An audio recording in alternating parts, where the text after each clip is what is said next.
The quiet warriors, the tireless nurturers, the unsung heroes. Single parenting is not just a role. It is a calling. It is a journey that begins with heartbreak or hardship but transforms into a path of unimaginable strength, resilience, and love. Some of you became single parents through loss. Some through separation. Some made a courageous choice to walk this path alone. No matter how you arrived here, know this: you are enough. Let me say that again: you are enough. You are not half of a whole. You are whole. You are not broken. You are brave. You are not just a mom or just a dad. You are the provider, the protector, the disciplinarian, the comforter, the cheerleader, the teacher, the nurse, the chef, the dream weaver, all rolled into one. Where others have partners to share the load, you carry it all, and yet you rise every morning and show up. You show up when you're exhausted. You show up when your bank account is near empty. You show up when your heart is aching. You show up when the world tells you that you can't. You show up even when you have no one clapping for you. That, my friends, is not just parenting. That is heroism. Single parenting isn't about perfection. It's about perseverance. It's not about having all the answers. It's about never giving up on asking the questions. It's not about always winning. It's about refusing to quit. Think of the nights you've stayed up rocking a feverish child while fighting off your own fatigue. The mornings you've faced work deadlines after spending the night worrying about bills. The moments you've had to smile through pain so your child wouldn't feel your fear. These are the unseen victories. These are the medals no one pins on you. But they matter. Let's talk about the guilt. Oh, the guilt. It whispers in your ear that you're not doing enough. That your child is missing out. That a two-parent household could offer more. But I say this with love and fire in my heart: your child does not need a perfect home. They need a loving one. They don't need luxury. They need laughter. They don't need a full house. They need a full heart.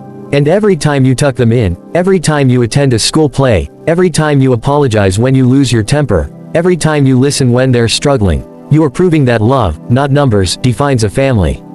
To the single mother working double shifts just to keep food on the table, your sacrifice is not invisible. Your children may not understand now, but one day they will. And they will stand in awe of your strength. To the single father learning how to braid hair, how to talk about feelings, how to bake cupcakes for the school fundraiser, you are breaking stereotypes and building bridges. You are showing that fatherhood is not about presence alone, but about participation. To the grandparents raising grandchildren, the divorced co-parents trying to put their children's needs before their own, the foster parents, the widows, the widowers, the solo adoptive parents, each of you carries the torch of love and leadership. But I also want to be real. There are days when loneliness creeps in like a fog, when you want to cry in the shower just so no one sees. There are moments when you envy others, not for their luxury, but for their support. There are times you wonder if you're failing. You are not. You are growing. You are learning. And your children, yes, they see more than you think. They see your hustle. They see your tears. They see your victories, no matter how small. And in your resilience, they learn courage. In your compassion, they learn kindness. In your truth, they learn authenticity. Your story is teaching them how to rise. There will come a day, perhaps when your child is older, when they'll look back and realize that the roof over their head, the meals on their table, the laughter in their childhood, all of it came from you. And in that moment, your scars will become symbols. Your struggle will become sacred. Your journey will be understood. I urge you, do not measure yourself against others. Social media will show you perfect families, curated smiles, matching pajamas, and family vacations. But behind many of those photos are struggles too. Every family has its storms. Yours is no less valuable because it stands alone. Your love is not divided, it's concentrated. Let me tell you something else: your children will thrive. Not despite your single parenting, but because of it. Because they will learn that adversity doesn't have the final word. That love is not bound by a traditional mold. That strength can come from quiet places. That family is defined by presence, not perfection. And for those listening who are not single parents, if you know one, love one, or were raised by one, support them. Do not judge what you haven't lived. Do not assume their path is sad. Often, single-parent homes are filled with laughter, tradition, adventure, and deep connection. Offer a helping hand. Extend a word of encouragement. Celebrate their wins. Because single parents don't need pity.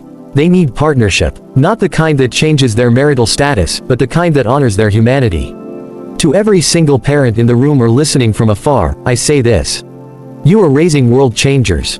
You are building futures. You are doing holy work. Yes, it's hard. Yes, it's thankless. But oh, is it meaningful? So lift your head high. Not because everything is perfect, but because you refuse to quit. Celebrate the little victories, the scraped knees you bandaged, the report cards you signed, the bedtime stories you read even when you were ready to collapse. You are not alone in this. You are part of a global community of parents writing the most important story ever told. The story of how love, real, messy, unshakable love, can change everything. Let the world say what it will. Let society draw its boxes. You've already broken through them. You are not less than. You are more than enough. And your story, it's not a tragedy. It's a triumph. Thank you.